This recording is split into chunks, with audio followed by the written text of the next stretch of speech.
घर मालिक की तरफ से सूचना है कि जिन सज्जन को आमंत्रित किया गया है, चाहे गांवपुर के हो, चाहे रिश्तेदार, चाहे साथी सहपाठी, जो लोग अभी तक भोजन नहीं किए हैं वो कृपया आकर के आप दरवाजे पे भोजन कर लें। ए मुस्कान, मुस्कान हो। अरे पिछवा खटिया घुसकावथिया कहाँ बारू हो हमर ननद? का हो भौजी? अरे जिया हो हमर रानी जिया। ए सरकारी हमर छोट ननद है। ए बड़की भौजी का हो हमर हीरा? ये छोटकी है। हाँ बबुआ ये होई।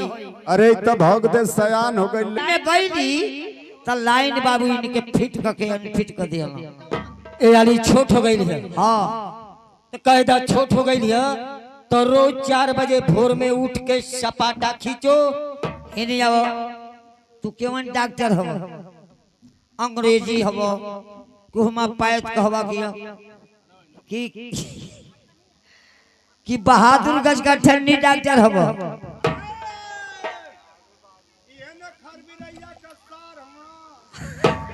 करे मौगड़वाई सपाटा खींची ते कर लंबाई बढ़ी।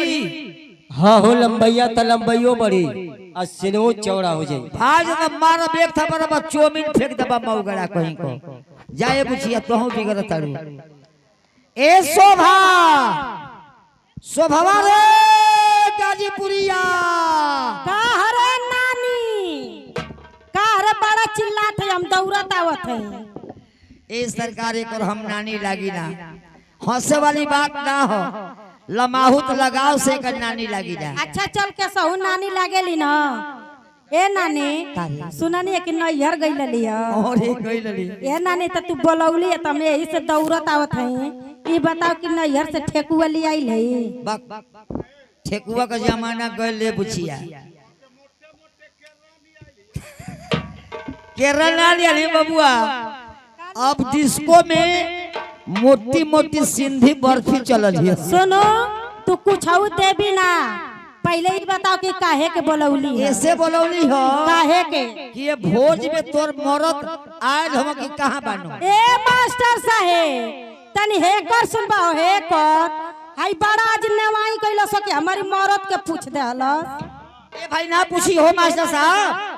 अरे हमारी रिश्तेदार है जरा पूछो।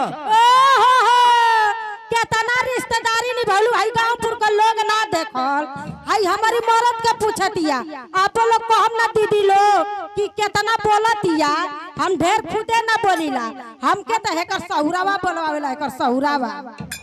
ए बहन लो अब हर जइया भचर भचर बोलत है, कहते कि बोलबी न करीला। तोरे से सिखनी रे भचर भचर बोले। एकर सहुर के बारे में आप लोग से बतावता नहीं दीदी लो। एकर सहुर ही बेकार है मास्टर साहेब, तू सुन ली है। एकर सहुर ही बेकार है कि जबले हमार मरद घरे रहना, जबले हमार मरद घरे रहना एकर के फुटला हुआ कि ना सही ना। आ जकरे सहुर से हो, आ जकरे सहु सब हमारा छोड़ के चल गई ना सऊदीया।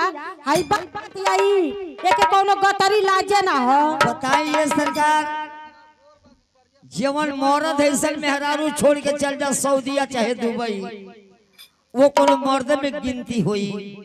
अरे हम तो मौगड़वन के जान कि न पुनसो खलोसो कार।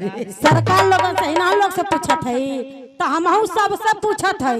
ए मास्टर साहेब ई तो जानेला ना कि ऐसन कोनो गांव ना होई कि जरूर ओमा कुटनी एगो ना होखा।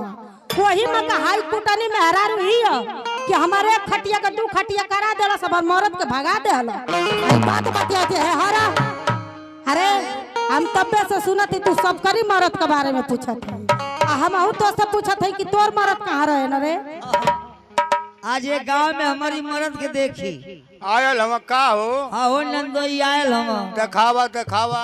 ई बतावा मैं लोगन के दिखाई कि तुहई के दिखाई? नहीं रही ना, हम लोग के दिखाओ, हमरो के दिखाओ। हेनिया देख हम मरद है बुढ़ऊ बैठल हम मोछू आई ए चश्मा लगा के। का हो नाना? ए नाना आके ईटावा तर बैठल हुआ गोजर ओजर निकल जाई हो सो। आ एकर फेर में का रहेला, का एकर पीछे धइले रहेला? तो हु के तो माने के ना पड़ गई पीछे पीछे रे। अरे हम बियौता हो रे। तो हम का कोने कि तोर रखेल हूं रे। एकर पीछा मत करल कर, केतनो पीछा करबे ई अपने वाली करी। का करबा नाना ऐसे परेशान हो गए, ऐसे पीछे पीछे पीछे पीछे लागल रहे ना। उनके पता ना बा कि केतना रहर जुटाई कइले होई।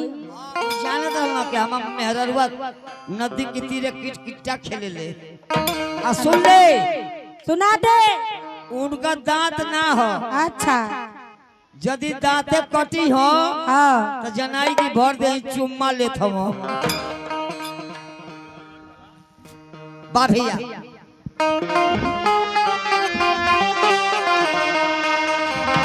एगो लड़की